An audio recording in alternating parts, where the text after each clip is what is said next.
everyone, thanks so much for joining me for this video. Today we're going to be learning about covalent bonds, and these are learning objectives. So the first one is to know that a covalent bond is the strong electrostatic attraction between two nuclei and the shared pair of electrons between them. The second is to be able to draw dot and cross diagrams for molecules with single, double and triple bonds, and for species exhibiting data of covalent bonding. And the third is to understand the relationship between bond lengths and bond strengths for covalent bonds. So we're going to start off with a quick mind map of what covalent bonding is. So a covalent bond just means a shared pair of electrons. And this occurs between two nonmetals because unlike in ionic bonding, we don't have one atom with too many electrons and an atom with not enough electrons because they're shared, because otherwise they would be donated. Because in ionic bonding, it's kind of like the electrons are being transferred, they're being donated. But in covalent bonding, the electrons are shared. So this happens between two nonmetals. They share the outer electrons in order to obtain a noble gas configuration. So again, the atoms want a full outer shell to be more stable. The atoms with covalent bonds are actually held together by the electrostatic attraction between the nuclei and the shared electrons. We represent a single covalent bond as one dash, so one line. So, for example, if we had CH4, then it would be like this, and that's the covalent bond. And a double covalent bond would be an equal sign. So if we had, that's carbon dioxide, so these two are double bonds, which means there's two pairs of electrons which are being shared. And one thing to remember about covalent bonding is that it can form either a giant covalent structure, for example a diamond, or simple molecular structures, just depending on which nonmetals you use. We also need to know the strength of covalent bonds and what kind of determines how strong they are. So the shorter the bond, the stronger the bond, and also triple bonds are the strongest, then followed by double bonds, which are stronger than single bonds. For example, the covalent bonds in carbon dioxide are stronger than the covalent bonds in water. And if we have a look at this, then we have carbon and we have two oxygens, and in water we have hydrogen and two oxygens. And so for carbon dioxide, the carbon has 4 electrons in the outer shell, and the oxygen has 6 electrons in the outer shell because it's in group 6. So the dot and cross diagram for this would look a bit like this. So you'd have the oxygen, then you'd have the carbon, then you'd have the oxygen, and then so these are just the outer electron shells. So this doesn't include the inside shells. So we have 1, 2, 3, 4, and then the oxygens. 1, 2, 3, 4, 5, 6. 1, 2, 3, 4, 5, 6. And that's how they're formed. So oxygen now has a full outer shell. It's got 1, 2, 3, 4, 5, 6, 7, 8 electrons. And here the oxygen also has 8 electrons. And the carbon has 1, 2, 3, 4, 5, 6, 7, 8. So that also has a full outer shell. So that's how they combine to make a covalently bonded carbon dioxide. And so because you have one pair here and another pair here, that means that the stick diagram would look like this. So a carbon is actually double bonded to 2 oxygens. Whereas for the water, we have a hydrogen atom, which has 1 electron, and an oxygen atom, which has the 6 electrons again. So that means that the oxygen is covalently bonded like this to the two hydrogens. So we have one electron from the hydrogen, and then we have the 6 electrons from the oxygen. 4, 5, 6.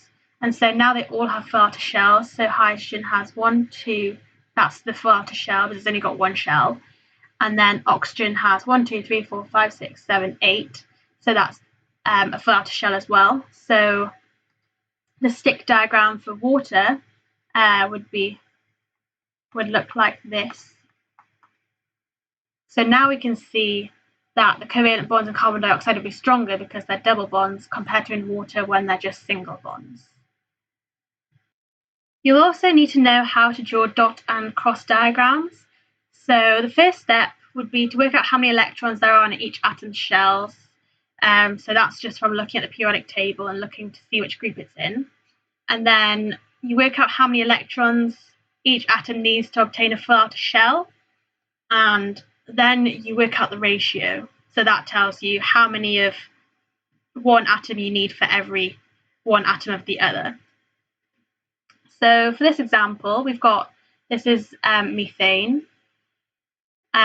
We've got carbon and hydrogen. So carbon is in group 4. So that means it has 4 electrons in its outer shell. And it has hydrogen, which has 1 electron in its outer shell.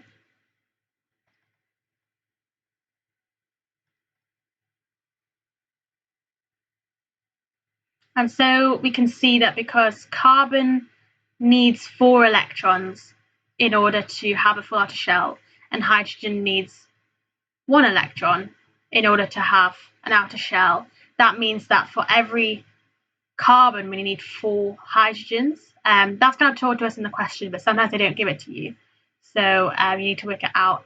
But so with carbon and hydrogen, we can then put in 4 hydrogens. So the dot and cross diagram would look a bit like this.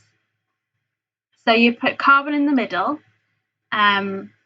just because it's easier to put the 4 hydrogens around it.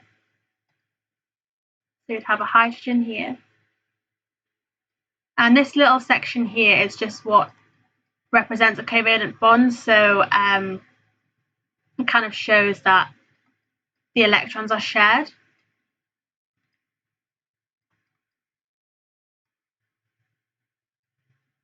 So it looked like this, and then you put in the electrons for hydrogen. So you've got 1 here, 1 here, and then the carbon one. So it's got 4. So it'd have 1, 2, 3, 4. So now each hydrogen has 2 electrons, which it needed to have a full outer shell, and the carbons also have 8 electrons. So that's a full outer shell for carbon as well. Now we're going to look at some questions. So the first question is to draw the dot and cross diagrams for C2H2 and AlCl4-. So for C2H2, we have 2 carbon atoms which are in group 4, and we have 2 hydrogen atoms which are in group 1. I'm going to put the other carbon in a different colour just so we can distinguish between them. And so first we kind of think about what we need. So first, I think it'll be easiest to bond the carbons and the hydrogens first. So if we bond 1 hydrogen each to 1 carbon, so we have a carbon and we'll bond it to a hydrogen. And then over here, we'll form a carbon and another hydrogen. So the hydrogen can share 1 electron here, and then the carbon can share 1 here. but we can't share another one because the hydrogen only has 1 electron in its outer shell. So that means there's 3 electrons left with the carbon. Oh, that's false. So there's 3 electrons left which are not shared. And so the only way that we can get full outer shells for the carbons is if we actually share all 3 of these electrons and all 3 of these electrons. So what we have is that we have a hydrogen and then a carbon and then another carbon and a hydrogen. So we have the 2 hydrogen electrons and then we have the 2 carbon electrons and then we have the 3 remaining. So then these 3 actually go, we actually share them between the carbons, and now we have full outer shells for every atom, because for the carbons we have 6 in the middle and then 2 here, so that'll be 8. Same for this carbon, and then the hydrogens both have 2. So the dot and cross diagram for C2H2 is actually this, and it actually turns out to be a triple bond. So the stick diagram would be like this. So for AlCl4-, we actually have an aluminium ion, 1- ion. So because aluminium's in group 3, it normally has 3 electrons on the in the outer shell, but we actually now have 4. So this is the aluminium 1- ion, and then we have 4 chlorine atoms, so they all have 7. So that must mean that we have aluminium in the middle, well, the aluminium ion, in the middle, and then 4 chlorines surrounding it. So they must all just be single bonds.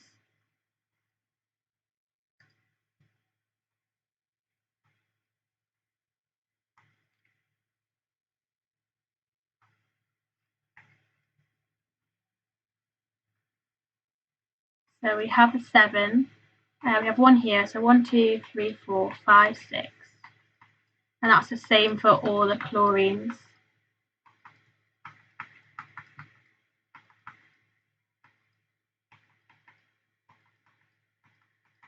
And then for the aluminium ion, it has 4 electrons, so 1 goes to each of the chlorines. So there are 4 bonding pairs, and they are all single bonds. So that is, so that there should kind of be a minus here, or you can draw it this way. So that's an AlCl4- ion, and so it looks like this if you draw the stick diagram.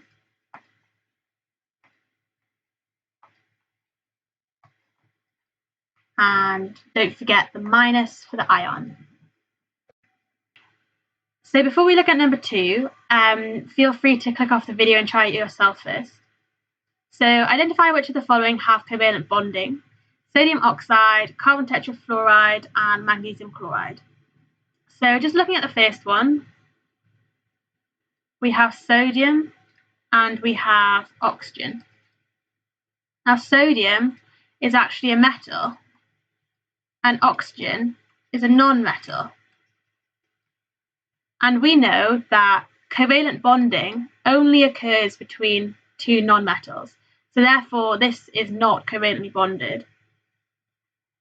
Then for B, we have carbon and we have 4 fluorines. And now we know that carbon is a nonmetal and fluorine is also a nonmetal. So this is covalently bonded. And for C, we have magnesium chloride. So we have magnesium and chlorine. Magnesium is metal because it's in group 2, and chlorine is a non-metal. So that means, again, it is not covalently bonded. Hi everyone, thanks so much for joining this video. Now we're going to look at some harder questions for covalent bonding. The first one is to draw the dot and cross diagram of Al2Cl6. Now you might get instant panic just by looking at Al2Cl6 and not knowing what to do.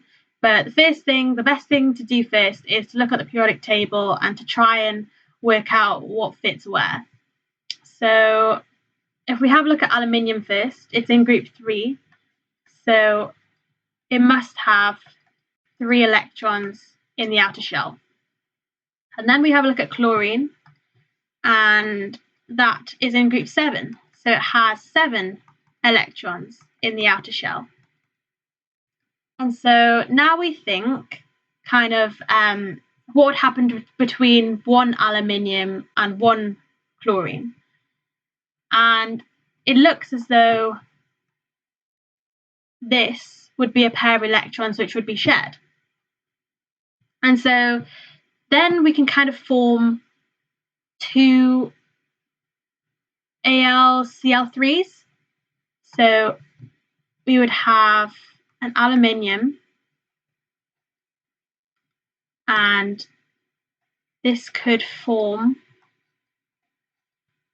an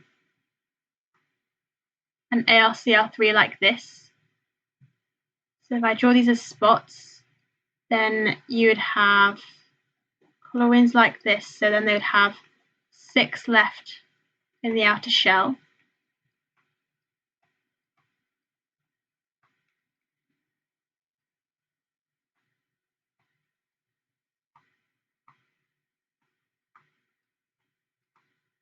And then the aluminiums would all be taken up. So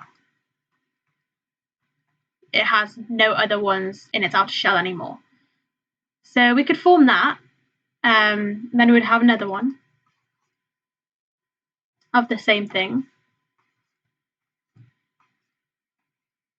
But then we think kind of what else could happen for me to bond 2 of these together, because they need to bond somehow. So then we think about coordinate bonds maybe, because there's no electrons left for aluminium to bond, so we can't bond 2 aluminiums together. So then an aluminium must bond probably with a chlorine. But then again we have the problem of aluminium not having any electrons left. So that's when we turn to coordinate bonding. 2, 3, 4, 5, 6.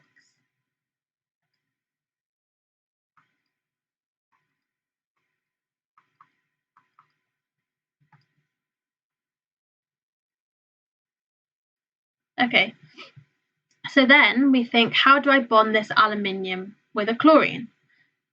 Because the aluminium now has 1, 2, 3, 4, 5, 6, 7, 8. That's because there's only supposed to be 3 on there. So each aluminium only has 6 electrons, and we need 8, so that means it needs 2 more. But how do we get the other 2? Well, we think, well, chlorine, it actually has a lot of excessive electrons that we could use. So we pick a particular chlorine, so let's just say we pick this one, and we donate these 2 electrons to an aluminium, which has been bonded with 3 chlorines. So then this aluminium will now have a full outer shell.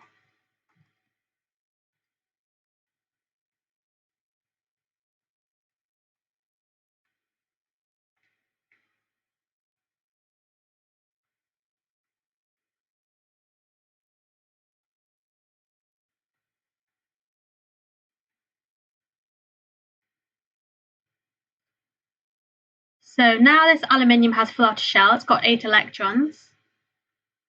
This aluminium still does not have an outer shell, have a full outer shell. It still only has 6 electrons. But we can do the same thing. So we can say this chlorine, for example, we can donate 2 of its electrons. So if we donate these 2 electrons to this aluminium, we then have Al2Cl6 and 1, 2, 3, 4, 5, 6 covalent bonds and 2 coordinate bonds. So the way we would draw that would be just to put these 2 together. So you'd have the aluminium and then the 3 chlorines and then another aluminium like this, and then a chlorine which would be like this.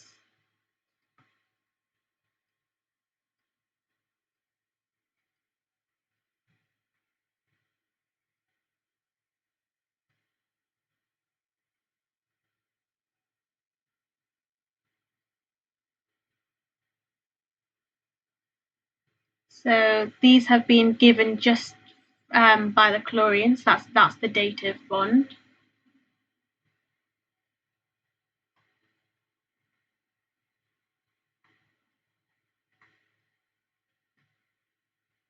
And then there's still the 6 electrons outside. So this one won't have 6 electrons. It'll have just 4. But these all will have 6.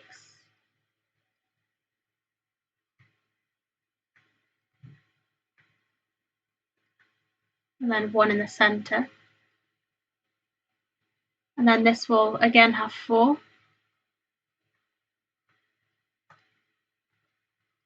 And then we have the aluminium with the 3.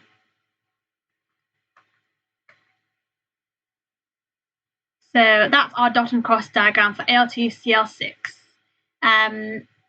It's probably quite a nice one to remember, just so you remember how dative bonding works or coordinate bonding works, because it can be a lot to get your head around. So number 2 is a pretty standard question for covalent bonding. So it asks about 2 forms of phosphorus, and white phosphorus consists of P4 molecules and melts at 44 degrees Celsius. And red phosphorus is macromolecular and has a melting point above 550 degrees Celsius. Explain what is meant by the term macromolecular. So macromolecular just means that it's a giant structure. So for A, you just need to say that it's a giant covalent structure.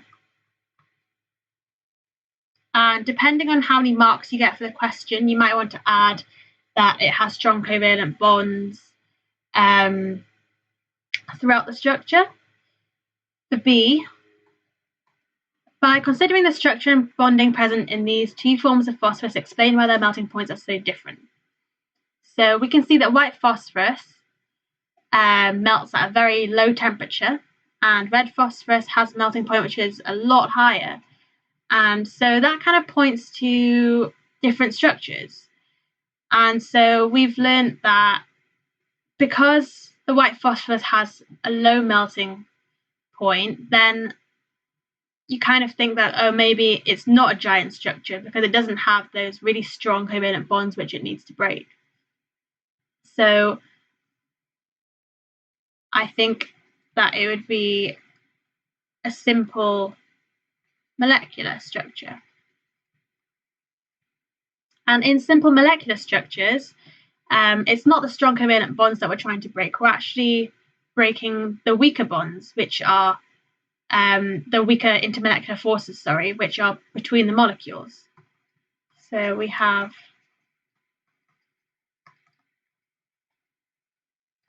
weak intermolecular forces,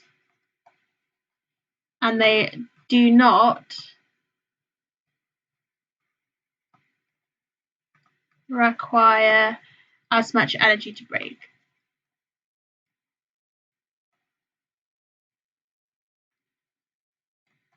To overcome. And so that's why they have a really low melting point.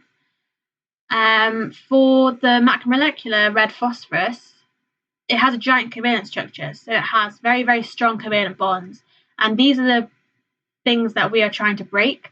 So because they're really strong, it takes a lot of energy to break them, and so the temperature has to be really, really high in order to break it, so to melt it. So that's why the macromolecular structures have a much higher melting point than the simple molecular structures.